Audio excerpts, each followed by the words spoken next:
The Lord be with you. And with your spirit. A reading from the Holy Gospel according to Luke. Glory to you, O Lord. Two of the disciples of Jesus were on their way to a village called Emmaus, 7 miles from Jerusalem. And they were talking together about all that had happened. Now as they talked this over, Jesus himself came up and walked by their side. But something prevented them from recognizing him. He said to them, "What matters are you discussing as you walk along?" They stopped short, their faces downcast. Then one of them, called Cleopas, answered him, "You must be the only person staying in Jerusalem who does not know the things that have been happening there these last few days." "What things?" he asked. "All about Jesus of Nazareth," they answered, "who proved he was a great prophet by the things he said and did in the sight of God and of the whole people, and how our chief priests and our leaders handed him over to be sentenced to death and had him crucified. Our own hope had been that he would be the one to set Israel free. And this is not all. 2 whole days have gone by since it all happened, and some women from our group have astounded us. They went to the tomb in the early morning, and when they did not find the body, they came back to tell us they had seen a vision of angels who declared he was alive. Some of our friends went to the tomb and found everything exactly as the women had reported, but of him they saw nothing." Then he said to them, "You foolish men, so slow to believe the full message of the prophets. Was it not ordained that the Christ should suffer and so enter into his glory?" Then starting with Moses and going through all the prophets, he explained to them the passages throughout the scriptures that were about himself. When they drew near to the village to which they were going, he made as if to go on, but they pressed him to stay with them. "It is nearly evening," they said, "and the day is almost over." So he went in to stay with them. Now while he was with them at table, he took the bread and said the blessing. Then he broke it and handed it to them. And their eyes were opened and they recognized him, but he had vanished from their sight. Then they said to each other, "Did not our hearts burn within us as he talked to us on the road and explained the scriptures to us?" They set out that instant and returned to Jerusalem. There they found the 11 assembled together with their companions, who said to them, "Yes, it is true. The Lord has risen and has appeared to Simon." Then they told their story of what had happened on the road and how they recognized him at the breaking of bread. The Gospel of the Lord. Praise to you, Lord Jesus Christ. Brothers and sisters, this Gospel text comes from the very end of St. Luke's Gospel. And as we know, St. Luke wrote both the Gospel and the Acts of the Apostles. Originally, it was one, the Gospel of Luke and the Acts of the Apostles. It was one book. But somehow we have separated these two books. We have 24 chapters in St. Luke's Gospel, then we go to the Acts of the Apostles. This text comes from the very end of Luke, the last narrative. This text that we just heard is unique to Luke, not mentioned in the other 3 Gospels. Unique to Luke. And it has a very powerful and it has a very basic teaching for us. I've mentioned this many times because this is the context. The context is this. The Holy Land, Jerusalem, biblically is the place of destiny. So keep that in mind. Keep that in mind. The Holy Land is the place of destiny, a place of death, a place of resurrection, a place of meaning in life.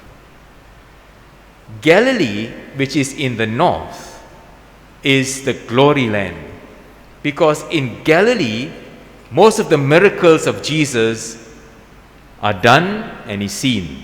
And the disciples were very happy to be in the company of Jesus there in glory land. They were great people. And you remember, they stopped him on a few occasions. You cannot go to Jerusalem, because he had said, Jerusalem is where I will suffer and I will die. So that's the context, Okay? Jerusalem is the place of destiny. Today's gospel, the setting is a place called Abu Ghosh. Google that. Abu Ghosh. A place which is 7 miles west of Jerusalem. We hear today, they were walking, and it's 7 miles west of Jerusalem. There were 2 disciples, Cleopas, we heard, and the other not mentioned. Scholars believe that it may very well be his wife. They were journeying back home after the feast of the Passover in Jerusalem. Could be a couple. They were walking from Jerusalem away from the place of destiny. They are walking away. As they walk, they are downcast. They are sharing all their disappointments. They are sharing all their failures. Brothers and sisters, we tend to find someone in our lives who says, yes, I understand your experience. I had the same experience too. We tend to find that someone, and we tend to feed one another's darkness. That's exactly what is happening here.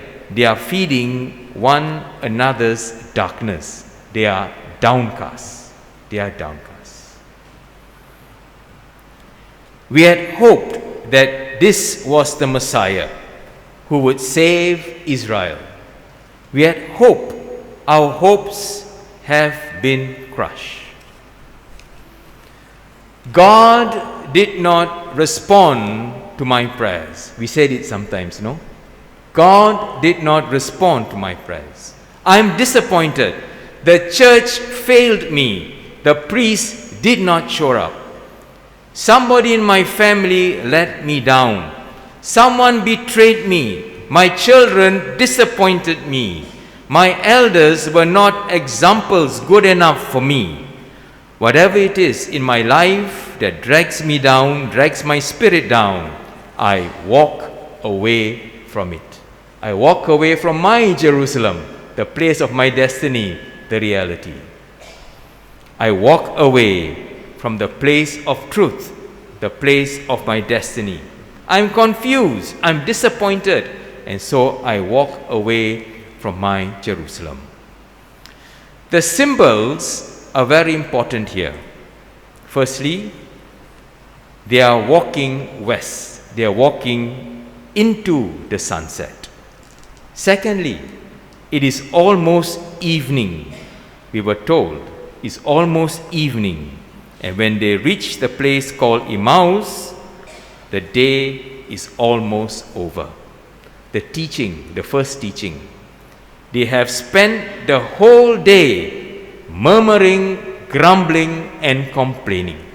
That's the first teaching, and the symbols are very important. As they were walking away with all their disappointments and all their failures, could be their one thought, maybe there isn't a God. We say that at times. Maybe there isn't a God. We used to believe that God watched over us, but now we don't believe that. We had hoped that God will respond to our needs, meet us in our moments of suffering, but God did not show up.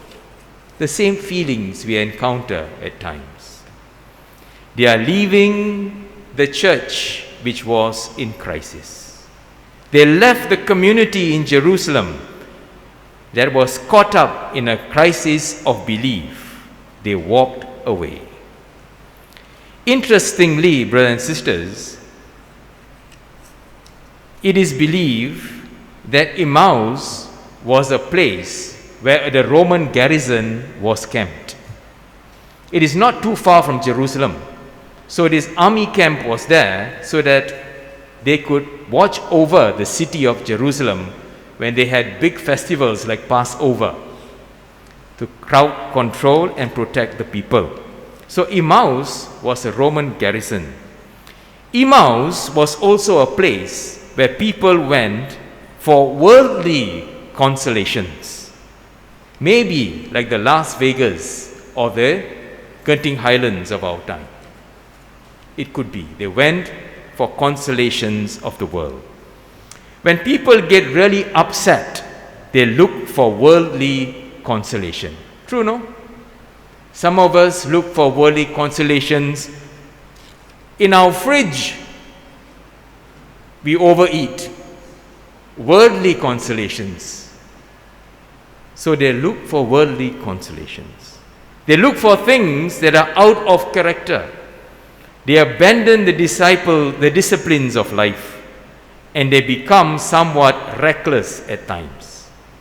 They abandon patience. They abandon forgiveness. They abandon understanding, and they walk away seeking consolation in the things of the world. Why? To answer the things of the soul. And the world will not satisfy the hungers of the soul. And so they walk away. As they walk, Jesus walks with them. People who walk away from the church, they are not alone.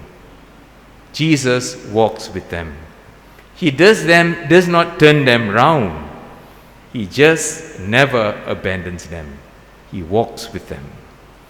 Jesus said, "What are you talking about?" They began to explain the conflicts, the disappointments. Jesus listens to them. Second teaching. As long as they were talking, they don't learn anything. An argument is always like that, right? Both of us are talking and we don't learn anything. We don't learn anything. As long as we're colluding, we don't learn anything. As long as you're talking, you don't learn anything. That's the second teaching. So they will grow in wisdom and understanding when they stop talking. They listen to Jesus. And what does Jesus say? Did you not know that the Messiah had to suffer and so enter into his glory? Did you not know that it is only out of darkness can we enter into light? Did you not know that it is only out of doubt that we can grow in faith? Did you not know that if you don't have sacrifice, you cannot grow in love? Did you not know?